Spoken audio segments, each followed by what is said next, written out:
Good evening, everybody. I hope that you're all having a fantastic day.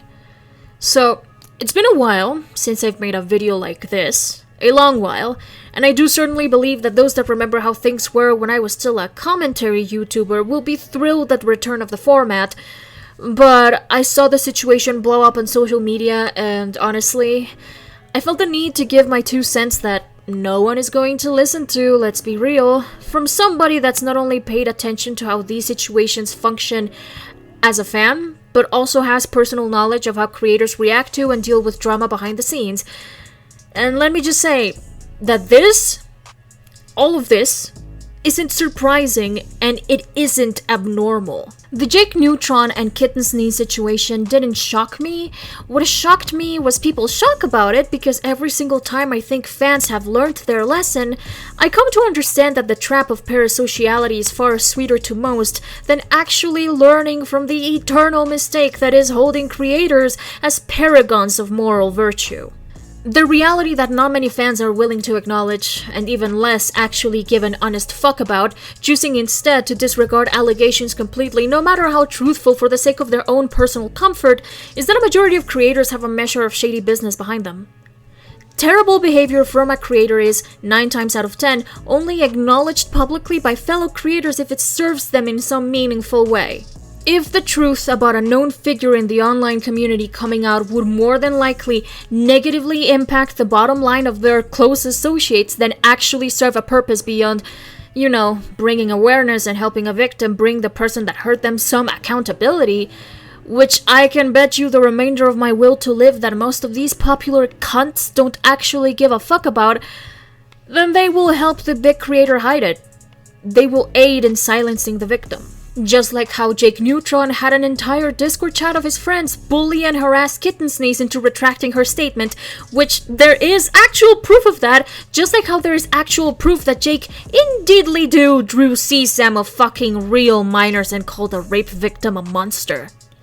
A retraction does not always mean something is false, y'all. Like, please try to think a bit more than that. Please stop taking creators' dicks into your mouth so deeply so you can think critically for more than 15 seconds. Even worse, there's the scapegoating. Oh, Kitten's Knees is a Nazi. She's equally as bad as Jake and may have even deserved everything that happened to her. Everybody stop. Just stop. While I will not defend absurdly edgy shit, especially considering the climate the world is in at the moment, I just have to remind you all, number one, Kitten's Knees was what? 13 to 14 years old when she made that art? You mean to tell me that we're going to hold a grown-ass person still accountable for something they did when they were a freshman in high school? Even after they apologized for it multiple times and clearly changed? You all love to bring up forgiveness and second chances when it is genuinely abhorrent beings you just so happen to see as your own personal gods, but when it is a person you just so happen to not like, then they deserve to be doomed forever by what they did before they could even legally buy a drink yet? Honestly, miss me with that hypocritical shit. Number 2, there is actual proof that Kitten's Knees may have been groomed into doing that art, and if it is actually the case, even though it was fucked, I can't deny that. I can't exactly call them evil for it either. I have no right.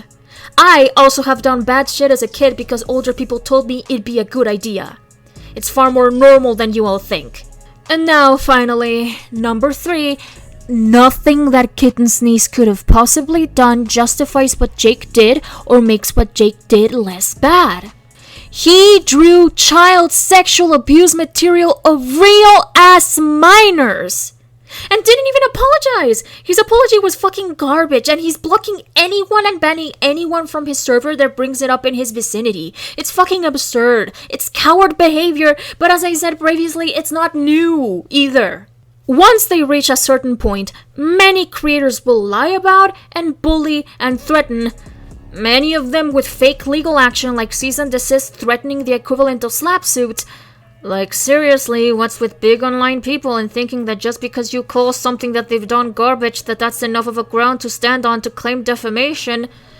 Or generally, they will just throw their weight around in order to scare somebody into silence because they know that if what they did to the person that they're attempting to silence comes out, they'll look fucking terrible.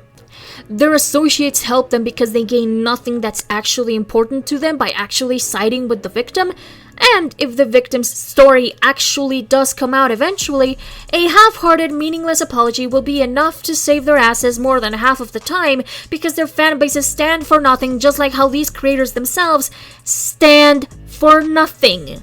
Moral backbones of the consistency of slightly melted string cheese. It's saying, believe all victims for the vibes, to pat themselves on the back and assuage their ego with their belief that that is enough to make them good people, when in reality, well, I dare even say they're anything and everything but. This is the cycle that's existed since being a content creator online became a big thing, and I wouldn't be shocked if it is a cycle that will remain until humanity finally goes extinct. So, what is the lesson that I want to leave you all with? Well, creators are people. Messy, flawed, and many of them bad people. Not all of them, but I need you all to grasp that you will never fully, 100% know your favorite creator deeply enough to know for certain that they are not a bad person. Especially with the fact that most of these people are putting up personas to make you like them. So, don't put creators on pedestals. Don't think that somehow the worst of human behavior is beneath them just because they present themselves as good people online. Need I remind you, not only are most people that come forward about mistreatment or abuse not lying, but there isn't anything meaningful to gain for the victim by coming forward. Quite the opposite, in fact. And even more, do not throw your full trust on a creator that doesn't even know you exist. You can't trust any of us. That's the reality. Not even me.